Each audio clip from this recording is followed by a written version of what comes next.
The original people of the Salish Sea had many gifts from the Creator.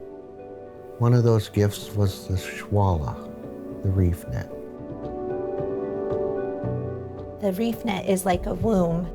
The salmon provide the spark of life to carry the people into a new season. There was purposely a hole in the back of the reef net. Not every fish was caught. Hundreds of different families fished and harvested in their own ways, in their own sites. They were connected through the reef net. Our spiritual journey with the shwala is much more than we can share with you right here in front of this camera.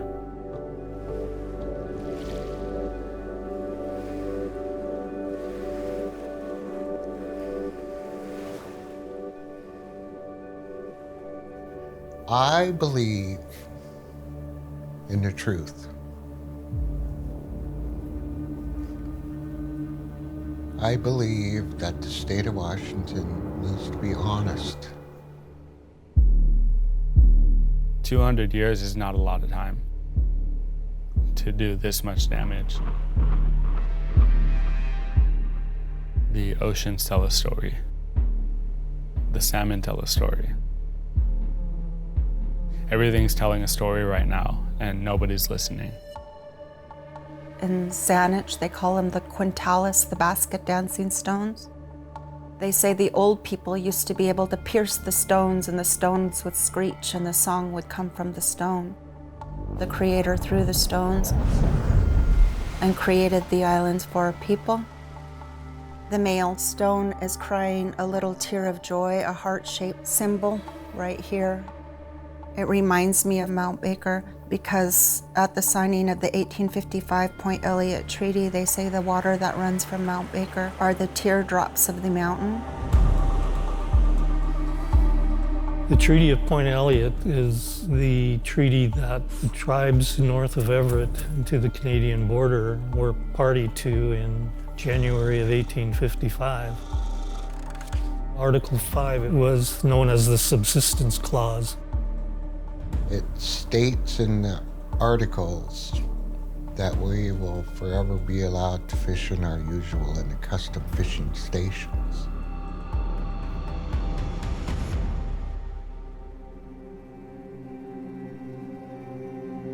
There's one journal that talks about when they sailed in and anchored out, they lower down their dinghy and they do a reconnaissance.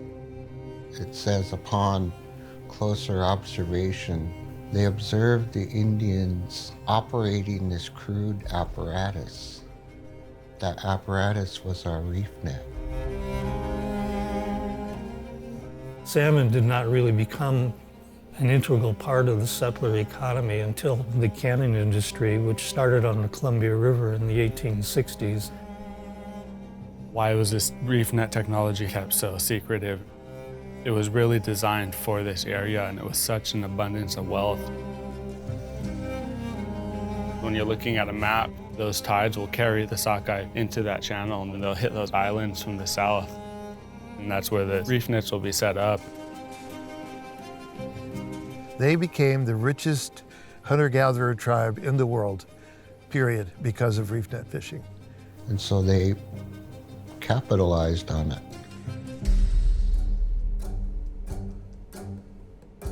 It wasn't until the 1890s that the canneries began to tap into the resource in the San Juan Islands and in Bellingham.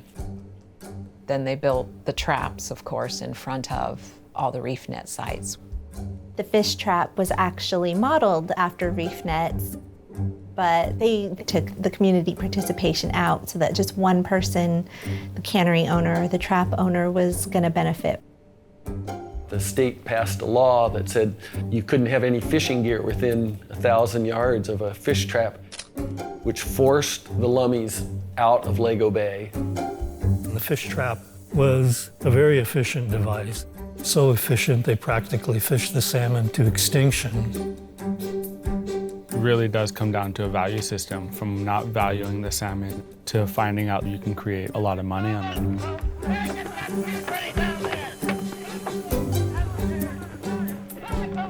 In 1901, a total of 1,380,590 cases were harvested. That wasn't the largest harvest ever. 1917 was nearly 2 million.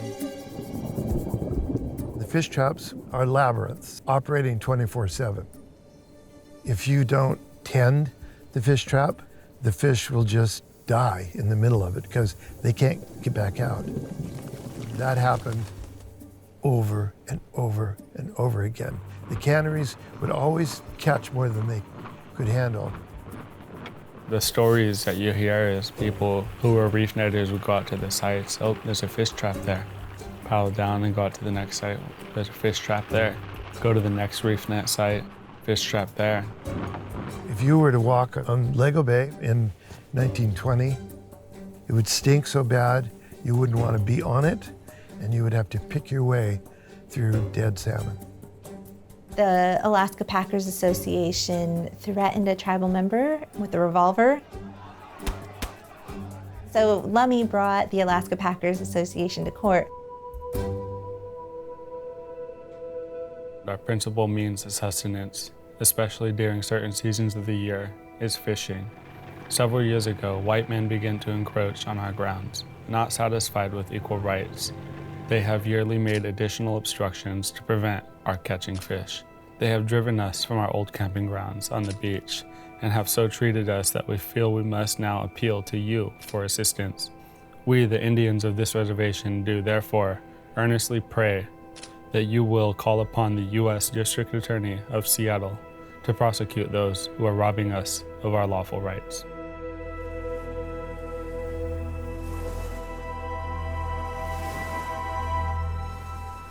In my research, I found that there may have been some conflict of interest. Judge C.H. Hanford, who presided in the case, was apparently highly invested in the commercial fishing industry. Later, after the court case in 1907, he invented a can crimping machine for use in the canneries.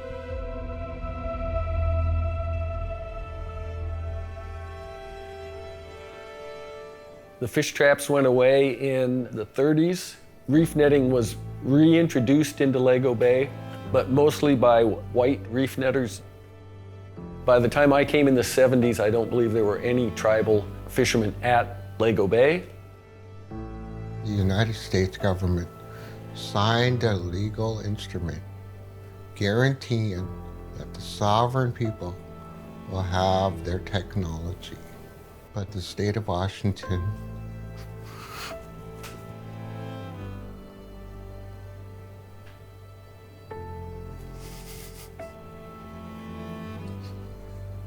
infringed on that sovereignty. We have the only tribal reef net.